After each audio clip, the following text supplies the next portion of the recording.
জাতীয় বিশ্ববিদ্যালয়ে অধ্যয়নরত অনার্স তৃতীয় বর্ষের গণিত বিভাগের সুপ্রিয় ছাত্রছাত্রীবৃন্দ, যাদের অন্তরক জ্যামিতি অর্থাৎ ডিফারেনশিয়াল জিওমেট্রি কোর্সটি রয়েছে, তাদেরকে অনলাইন ক্লাসে স্বাগতম।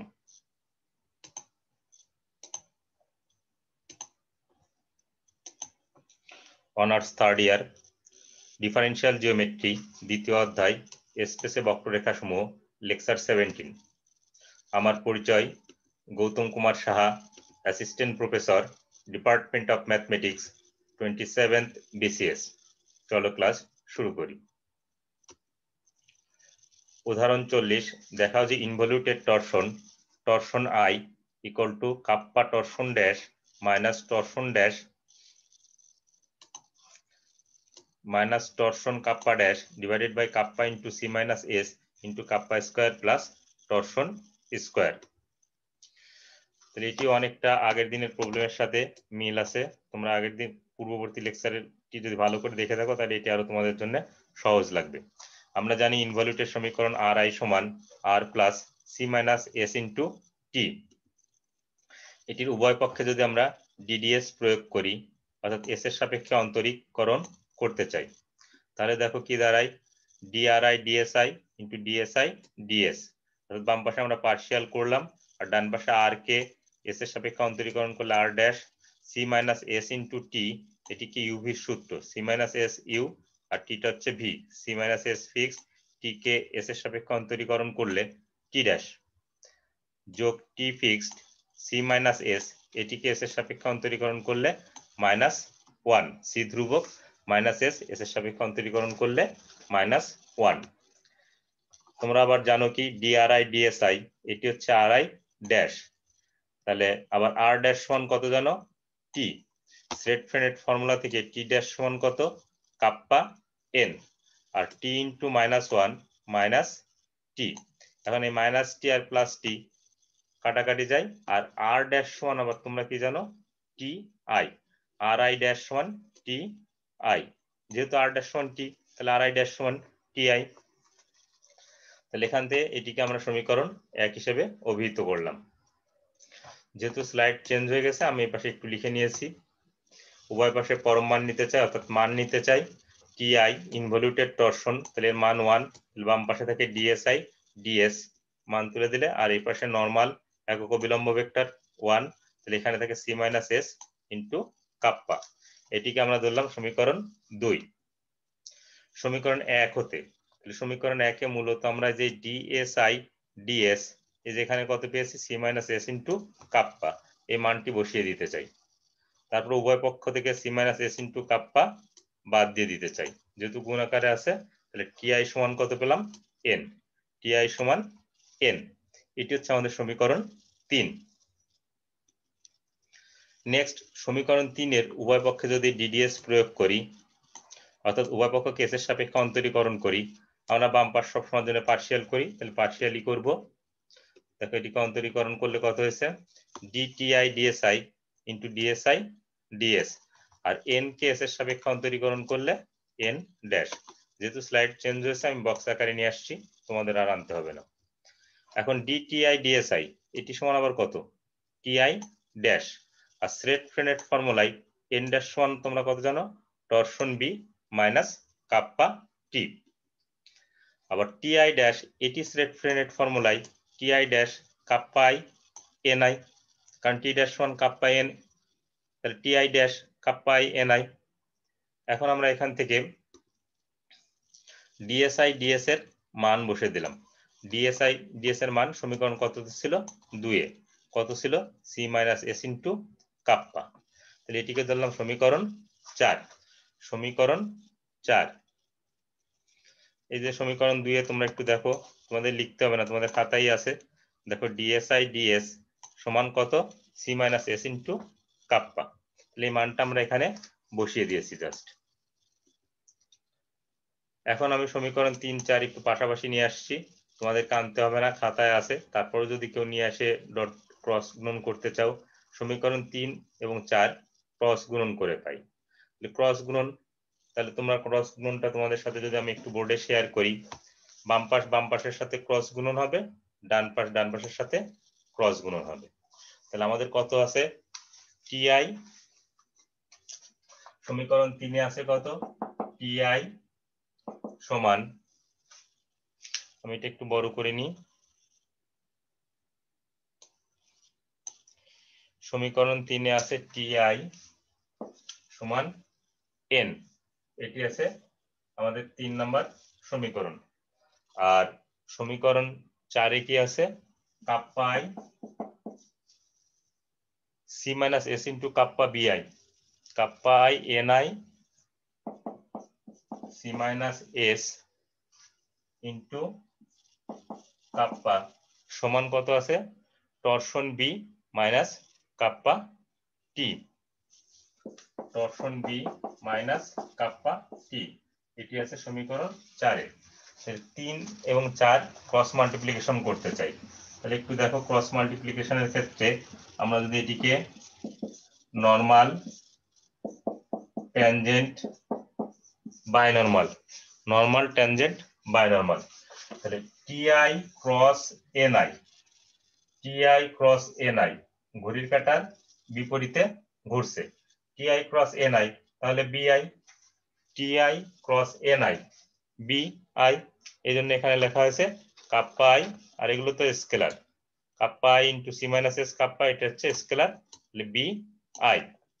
আর এখান থেকে খেয়াল করো N cross B, N cross B এটি আবার কি ঘড়ির কাঁটার বিপরীতে ঘুরছে, এন ক্রস বি, তাহলে এন ক্রস বি সমান কত হবে টি, এন ক্রস বি সমান যদি টি হয় তাহলে এটার সাথে ক্রস প্রোডাক্টের রেজাল্ট আসছে কত টরশন টি, টরশন টি।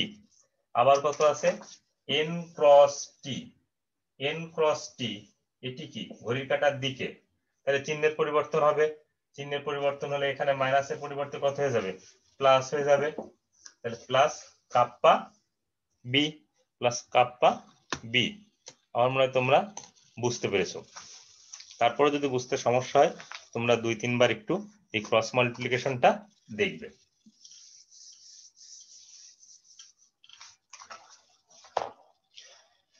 এখান থেকে আমরা লিখতে পারি কি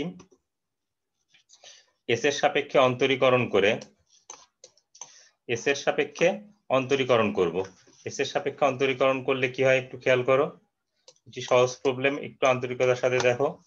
এখানে এস এর সাপেক্ষে যদি অন্তরীকরণ করি ইউভি সূত্রে নিব kappa I into C minus S kappa fixed BI, এটিকে পার্শিয়াল অন্তরীকরণ করছে, পার্শিয়াল ডেরিভেটিভ করলে DBI DSI into DSI DS. এখন বিআই ফিক্সড, বাকি যেটুকু আছে kappa I into C minus S kappa, এটিকে রেখে দিয়েছি, এস এর সাপেক্ষে অন্তরীকরণ করব। আসলে এটি অন্তরীকরণ করার প্রয়োজন হবে না, পরবর্তীতে এটি রিমুভ হয়ে যাবে। আর ডান পাশে কি আছে torsion T plus kappa B, ইউভির সূত্রে torsion T, torsion fix T T dash T fix torsion dash, অনুরূপভাবে kappa B, kappa fixed B কে ডেরিভেটিভ করলে B dash, B fixed kappa কে ডেরিভেটিভ করলে কাপ্পা ড্যাশ। এখান থেকে আবার আমরা একটু স্ট্রেট ফরওয়ার্ড ফর্মুলায় কিছু মান লিখেছি আর কিছু মান ডিবিআই ডিএসআই, এটিকে লেখা যায় বিআই ড্যাশ। বাম পাশে আর কোথাও কোনো পরিবর্তন করিনি, ডিবিআই শুধুমাত্র লাল অংশটুকু, ডিবিআই ডিএসআই বিআই ড্যাশ। আর এখানে টি ড্যাশ সমান কাপ্পা এন, এখানে বি ড্যাশ সমান কত minus torsion N. Straight forward ফর্মুলার থেকে এই শুধুমাত্র এইটুকু ডান পাশে পরিবর্তন করেছি আর বাম পাশে এই লাল অংশটুকুর পরিবর্তন করেছি। এখন দেখো এই বিআই ড্যাশ লাল অংশে বিআই ড্যাশ সমান আমরা কত জানি minus torsion I N I, কারণ স্ট্রেট ফরওয়ার্ড ফর্মুলা কি বলছে বি ড্যাশ সমান মাইনাস টরশন এন, তাহলে বিআই dash minus torsion I N I. এখন আমরা এখান থেকে আবার কি করেছি দেখো এই এটা আর এটা রিমুভ হয়, তাহলে এটা থাকে। এখন বাকি আর কোথাও কিন্তু চেঞ্জ করি নাই, ডিএসআই ডিএস এটির মান কত C minus S into kappa, তাহলে ফিরোজা অংশের এই অংশটুকু চেঞ্জ করা হয়েছে ডিএসআই ডিএস, তাহলে এর পরিবর্তে C minus S into kappa. এখন আমরা কি পেলাম এই মাইনাস চিহ্নটাকে সামনে নিয়ে আসছি, মাইনাস চিহ্নটা সামনে নিয়ে এসে লিখছি কি minus torsion I kappa square C minus S whole square normal I বা এনআই প্লাস বিআই ডিডিএস ব্র্যাকেটের ভিতর kappa I C minus S into kappa torsion dash T plus kappa dash B. এটি হচ্ছে সমীকরণ 5। তাহলে সমীকরণ 3 আর 4 ডট ক্রস গুণন করেছি, ক্রস গুণন করার পর এস এর সাপেক্ষে অন্তরীকরণ করে আমরা এই রেজাল্ট পেয়েছি। তাহলে সমীকরণ 4 আর 5 আমি একটু স্লাইডটা চেঞ্জ হওয়ার জন্য পাশাপাশি লিখে নিয়েছি, তোমরাও ইচ্ছা করলে পাশাপাশি লিখে নিতে পারো অথবা খাতার থেকে সরাসরি হিসাব করতে পারো। সমীকরণ 4 আর 5 ডট গুণন করব। তোমরা একটু খেয়াল করবে, আগেরটা ছিল ক্রস গুণন, এটি হচ্ছে ডট প্রোডাক্ট। ডট প্রোডাক্টের ক্ষেত্রে একটু খেয়াল করো, এনআই ডট এনআই 1 আর এনআই ডট বিআই 0। এবার ডান পাশে যখন ডট প্রোডাক্ট করব, B dot T 0, B dot B 1, T dot T 1, T dot B 0। এই হিসাবে আমরা ক্যালকুলেশন করেছি, একেবারেই সহজ। আমি আবার বলার চেষ্টা করতেছি, তোমরা এখান থেকে এটি আয়ত্তে নেওয়ার চেষ্টা করবে। দেখো এখানে কি বলেছি, N dot NI dot NI 1, তাহলে কত থাকে, এটা গুণ করলে এটা আসে। তোমরা যদি এই অংশ স্কেলার, এই অংশ স্কেলার, এটা যদি নাও শুধুমাত্র এনআই ডট এনআই 1 আর এনআই ডট বিআই এটা হচ্ছে 0। তাহলে বাম পাশের ক্যালকুলেশন করা শেষ। এখন আমরা যদি ডান পাশের ক্যালকুলেশনে যাই, তাহলে দেখো বি ডট টি 0, এই 0, এবার বি ডট বি 1, তাহলে কত হয়, torsion kappa dash, torsion kappa dash. আবার যদি টি ডট টি 1, তাহলে এটি হিসাব করলে কত হয়, মাইনাস কাপ্পা টরশন ড্যাশ। আর টি ডট বি 0। এই ক্যালকুলেশন একেবারেই সহজ, তোমরা এগুলো নিজেরাই করতে পারবে। তাহলে টরশন আই সমান এখান থেকে পক্ষান্তর করে কি করছি, টরশন আই সমান kappa torsion dash minus torsion kappa dash divided by kappa cube into C minus S whole cube 1 by kappa I square. অর্থাৎ এটুকু লবে থাকছে, এই পাশে গুণ আকারে যা আছে হরে চলে গিয়েছে। আর এখানে কি করেছি দেখো, যেহেতু এই পাশে বাম পাশে ঋণাত্মক চিহ্ন আছে, এখান থেকে একটা মাইনাস চিহ্ন কমন নিয়ে দুই পাশ থেকে মাইনাস চিহ্ন তুলে দিয়েছি। তাহলে কি করেছি, এই বাম পাশের মাইনাস চিহ্নটা ডান পাশের সাথে মিলানোর জন্য ডান পাশ থেকে মাইনাস কমন নিয়ে মাইনাস চিহ্নটাকে তুলে দিয়েছি। এখন তোমরা গত লেকচারেই কাপ্পা আই স্কোয়ার সমান কত দেখে আসছো, কাপ্পা আই স্কোয়ার সমান কত ছিল, kappa square plus torsion square divided by C minus S whole square kappa square. এখন এটি আছে 1 বাই কাপ্পা আই স্কোয়ার, তাহলে এখানকার লব আর হর চেঞ্জ হবে, এখানকার লব আর হর চেঞ্জ হয়ে মান বসছে, তাহলে 1 বাই কাপ্পা আই স্কোয়ারের মান বসিয়েছি। এখন এখান থেকে একটু কাটাকাটি করা যায়, সুবিধাজনক ভাবে কাটাকাটি করবে, কাপ্পা স্কোয়ার কাপ্পা কিউব কাটাকাটি করলে kappa, C minus S whole cube C minus S square কাটাকাটি করলে সি মাইনাস এস, সাথে kappa square plus torsion square থেকে যায়। এটি কিন্তু ইম্পর্টেন্ট প্রবলেম, মূলত গতদিনের লেকচারের কন্টিনিউশন। গতদিনের লেকচারটা তোমরা যদি ভালো করে বুঝতে পারো, তাহলে এটি তোমাদের একেবারেই সহজ লাগবে এবং তোমরা ইনভলিউটের যতগুলো সমাধান প্রশ্ন আছে সমাধান করার চেষ্টা করবে।